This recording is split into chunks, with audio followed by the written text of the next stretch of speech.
अस्सलाम वालेकुम। आज मैं केक रस बना रही हूँ और बगैर वक्त ज़ाया किए रेसिपी की तरफ चलते हैं। चलो शुरू करती हूँ। बिस्मिल्लाहिर्रहमानिर्रहीम। सबसे पहले यहाँ मैंने 7 अंडे तोड़ कर रखे हुए हैं। तो सबसे पहले इनको फेंट लेती हूँ अच्छी तरह से। हाथ से भी, चम्मच के साथ भी फेंट सकते हैं, हैंड विक्स के साथ भी फेंट सकते हैं, लेकिन ये मेरे पास हैंड मिक्सचर है तो चलो इसको यूज़ कर लेती हूँ। थोड़ा इजी हो जाएगा और जल्दी भी हो जाएगा। बिस्मिल्लाहिर्रहमानिर्रहीम।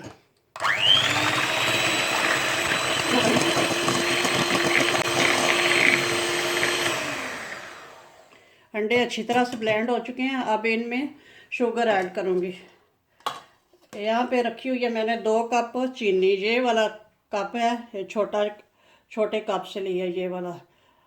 जो चाय के छोटे कप होते हैं ना, वो साइज़ है तकरीबन। ये मैंने रखा है, ये 2 कप चीनी ली हुई है। तो अगर इसको तोल लें तो ये तकरीबन 300 ग्राम होगी। इसको ऐड कर देती हूँ और फिर इसको अच्छी तरह से मिक्स करती हूँ।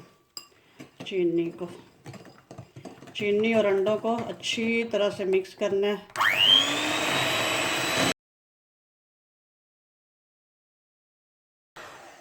चीनी और अंडे अच्छी तरह से मिक्स हो चुके हैं। अब इसमें ऑयल यूज़ करती हूँ।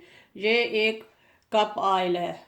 ये थोड़ा चाय वाला मग जो होता है वो वाला है, तो ये ऐड करती हूँ। बिस्मिल्लाह।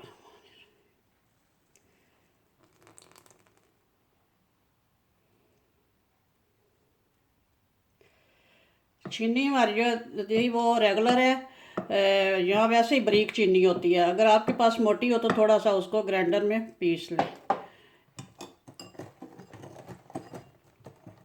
अब इन तीनों चीज़ों को इतना मिक्स करना है कि ये यकजान हो जाए।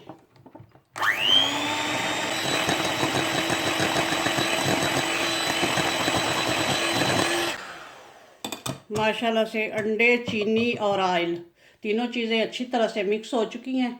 अब इसमें ये मैदा ऐड करती हूँ। मैदा मैंने छान कर रखा हुआ है। तो मैदा जो है ये है 400 ग्राम मैदा है। 7 अंडे हैं और 400 ग्राम मैदा। मैं ज़्यादा चीज़ें तोल कर लेती हूँ। मैंने वो वेट मशीन रखी हुई है तो उसके साथ मैं ना तोल लेती हूँ तो ज़्यादा बेहतर रहता है। अब इसमें मैदे में ऐड करना है बेकिंग पाउडर। ये वाला है बेकिंग पाउडर। और इसमें 2 टेबलस्पून ये वाले डालनी है। एक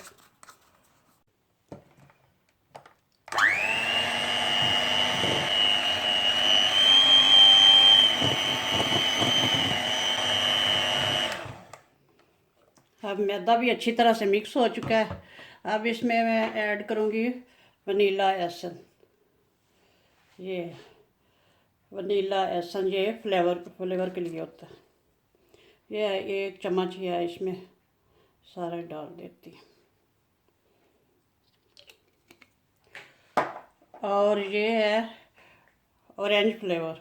ये इसका फ्लेवर भी होता है और कलर भी ज़रा अच्छा सा हो जाएगा इसका, येलो येलो।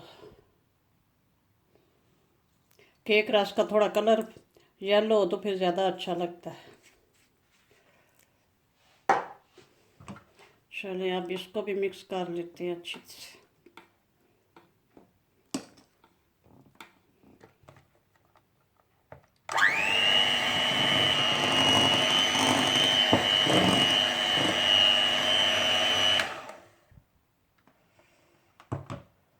माशाल्लाह से मिक्सचर हमारा रेडी हो चुका है। अब मैं ट्रे में डालती हूँ इसको। माशाल्लाह से मिक्सचर बेहतरीन रेडी हुआ है। और यहाँ मैंने ट्रे ग्रीस करके रखा हुआ है। अब उसमें ऐड करती हूँ।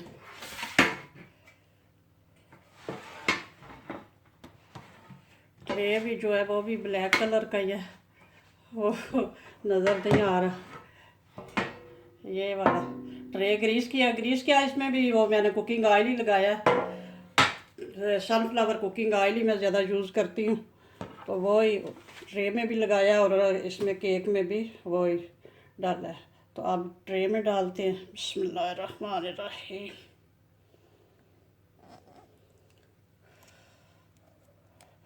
एक बड़ा सा ट्रे है, सारा इसमें एक में ही आ जाएगा, एक ट्रे में फुल साइज़ का ट्रे है।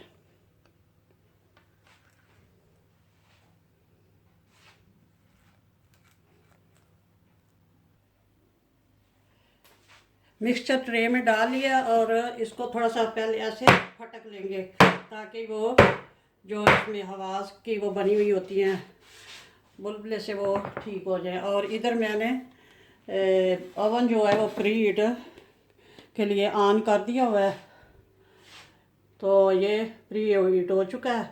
अब मैं इसको इसमें रखने लगी हूँ ट्रे को। बिस्मिल्लाह।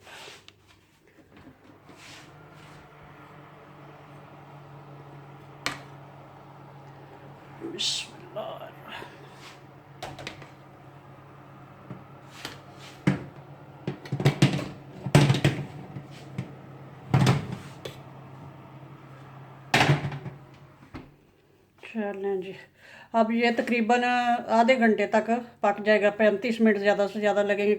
केक तो आधे घंटे में रेडी हो जाता है। ये हम केक रस बना रहे हैं इसलिए इसको ज़रा ज़्यादा पकाना है। थोड़ा सा इसका कलर जो है डार्क होना चाहिए और बाद में फिर काट के फिर दोबारा रखेंगे उसको। ओके जी, फिर मिलते हैं 30-35 मिनट बाद। अब केक को देख लेते हैं, पक गया माशाल्लाह से, लग तो रहा है पक गया। बिस्मिल्लाह।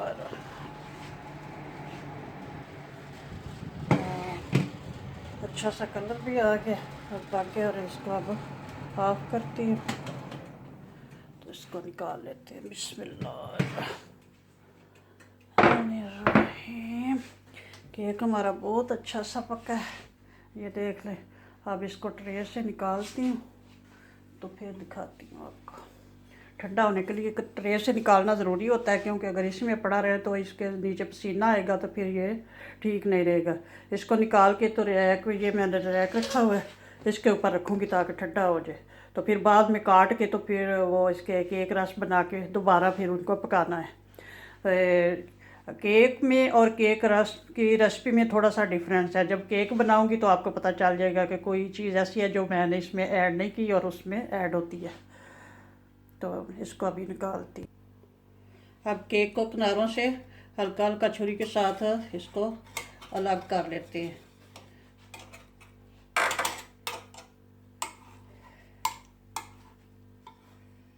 इस तरह से अब इसको ये कटिंग बोर्ड पे उल्टा कर लेती हूँ, निकाल लेती हूँ इस तरह से।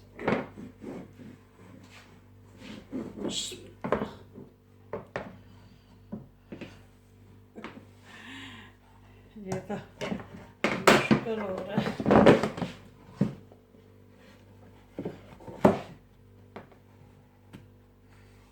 माशाल्लाह से ये देख ले, ट्रे से निकाल लिया, कटिंग बोर्ड पे अब उसको कर लिया।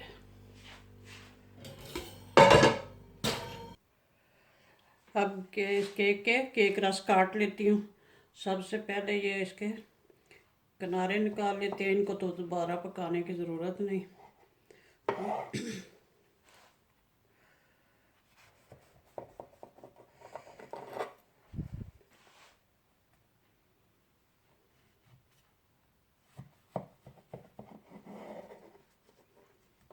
ये साइड पे कर लेते हैं, ये भी चाय के साथ खाने के काम आएंगे, बड़े मज़े के लगते हैं। तो आप इनका साइज़ जो है अपनी पसंद का काट सकते हैं, छोटा बड़ा जितना भी। मैं तो थोड़ा बड़ा बड़ा ही रखूँगी क्योंकि मुझे तो बड़े बड़े ये केक रस जो है अच्छे लगते हैं। चाय में डिप करके सुबह नाश्ते में खाएं तो बड़ा मज़ा आता है।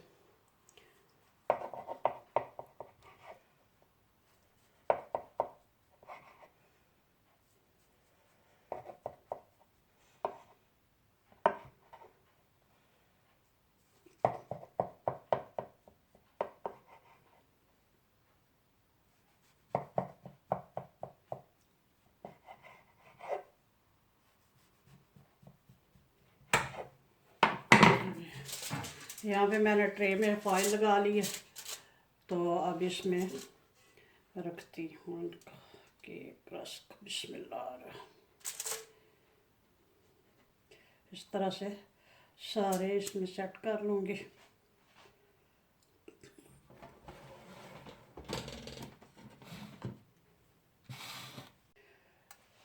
अब मैंने ये ट्रे में फॉइल लगा लिया और इसमें ये मैंने काट के सारे इस तरह से सेट कर लूँगी।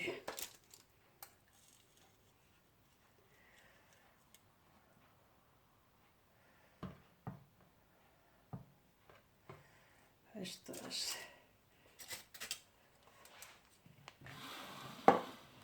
ये एक ट्रे में मैंने केक रस काट के लगा लिया। अब दोबारा ओवन में रख दूँगी और ओवन को बहुत स्लो हीट पे अब रखना है। पहले मैंने टेम्परेचर रखा हुआ था 150 यानी कि 150 डिग्री सेंटीग्रेड पे रखा हुआ था। अब 100 पे रखूँगी इसको। तो मुख्तलिफ ओवन का मुख्तलिफ टेम्परेचर होता है, तो अपने हिसाब से देख लेना। मैं तो हमेशा केक जो है ना 150 पे ही करती हूँ बेक उसको। तो आज भी इसको 150 पे बेक किया और अब जो है ये केक रस थोड़े स्लो हीट पे पकेंगे तो ये ज़्यादा क्रिस्पी होंगे। अब मैं इनको रखती हूँ ओवन में। केक को पकने में भी तकरीबन 45 मिनट लगे हैं और अब फिर तकरीबन देखते हैं इतने 40-45 मिनट में ये केक रस रेडी होंगे।